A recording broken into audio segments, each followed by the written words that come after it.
كارما حبيبتي، مش عايزه تحكي لماما على حاجه؟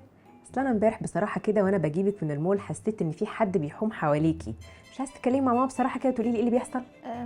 ما فيش حاجة يا ماما. قصدك مين يعني؟ قصدي عمر. لا لا لا، عمر ايه؟ ده عمر بيفلرت مع جانا. جانا ايه؟ هي مش اللي كانت موجوده معاكي في المول امبارح ليلى؟ ايوه يا ماما. ما عمر بقى بيكراش على ليلى علشان بيخرجوا سوا. بيفلرت ويكراش في نفس الوقت على اتنين مختلفين؟ وكارما حبيبه قلب ماما مش عايزه تحكي على اي حاجه تخصه؟ هقولك بس ممكن ما تزعقيش. وهي دي المرحله اللي عايزين نوصل لها في الكلام مع ولادنا.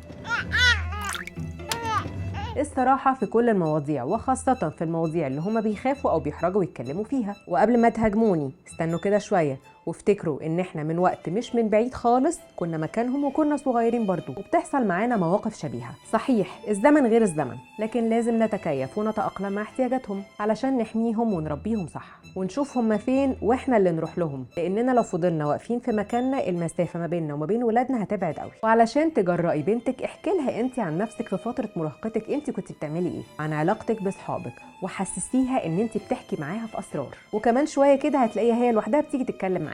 سيبي بنتك تحكي لك عن مغامرات اصحابها العاطفية وجريها لحد ما هتلاقيها لوحدها بتصرحك ان في حد بيقرب منها، وساعتها هتعرفيها ان اكتر علاقه بتدوم في السن ده هي علاقه الزماله والصداقه. ولو فعلا بتعزي وبتهتمي بالشخص اللي بيقرب منك ده قولي له ان احنا يفضل نبقى اصدقاء احسن، لان ببساطه مفيش حاجه اسمها حب في السن ده، وان علاقه الحب محتاجه نضج علشان تكتمل. لازم تصاحبوا ولادكم وتجاروا الزمن علشان تقربوا منهم. افتكري كويس ان انت لازم تبقي سر بنتك واكتر حد قريب منها، علشان بعد الشر ما تقعش فريسه لابتزاز الكتروني او تنمر من شخص مؤذي او اي حاجه ممكن تدمر بنتك. علشان كده لازم تقربي وتكوني مرجعيتها اللي مش بتخاف منها. شاركوني واكتبوا لي في الكومنتس يا ترى بتتكلمي مع ولادك وتخليهم يقربوا منك ازاي، وانا عارفه انكم ما تتوصوش، بس ما تنسوش الفولو واللايك والشير والحاجات اللي انتوا عارفينها.